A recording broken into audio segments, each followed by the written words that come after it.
دوستو the message of قرآن کے اندر خوش آمدید ہم لے کے آئے ہیں اس سیریز کی ایپیسوڈ نمبر 3۔ دوستو سوچئے ایک ایسی دنیا جہاں ابھی انسانیت نئی تھی، نہ قانون تھا، نہ عدالت، نہ کوئی نظام، اور پھر وہ لمحہ آیا جس نے تاریخ بدل دی، پہلا قتل۔ یہ کہانی ہے حضرت آدم علیہ السلام کی 2 بیٹوں کی، قابیل اور حابیل کے۔ دونوں ایک ہی باپ کی اولاد لیکن دل بالکل مختلف، ایک نرم دل اللہ سے ڈرنے والا حابیل اور دوسرا حسد اور غرور میں ڈوبا ہوا قابیل۔ پھر ایک دن اللہ کی طرف سے ایک امتحان آیا، قربانی کا امتحان۔ قرآن میں آتا ہے اذ قربا قربانا فتقبل من احدهما ولم يتقبل من الاخر۔ سورۃ مائدہ کے اندر بیان ہوا ہے کہ دونوں نے قربانی پیش کی، حابیل نے اپنی بہترین چیز پیش کی اور قابیل نے ایک بے جان اور کمزور چیز۔ نتیجہ کیا نکلا؟ حابیل کی قربانی قبول ہو گئی اور قابیل کی رد ہو گئی۔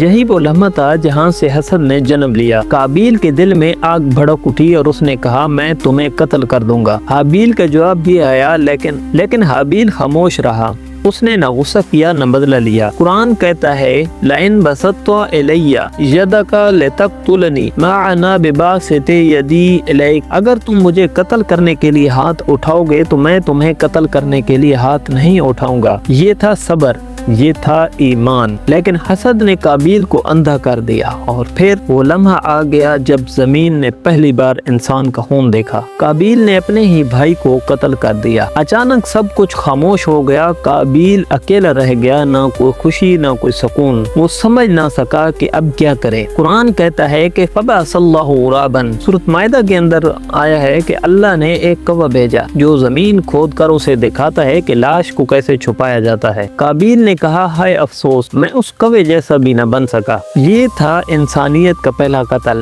ایک حسد، ایک غصہ اور ایک فیصلہ جس نے تاریخ بدل دی۔ آج بھی ہم وہی غلطی دہرا رہے ہیں۔ دوستو اگلی ویڈیو میں ہم دیکھیں گے کہ اس کے بعد انسانیت کا سفر کیسے آگے بڑھا اور اگلا نبی کون بنا۔ دی میسج آف قرآن کے اس سفر میں ہمارا ساتھ دینے کے لیے پیج کو لائک کریں، شیئر کریں اور فالو کرتے رہیں۔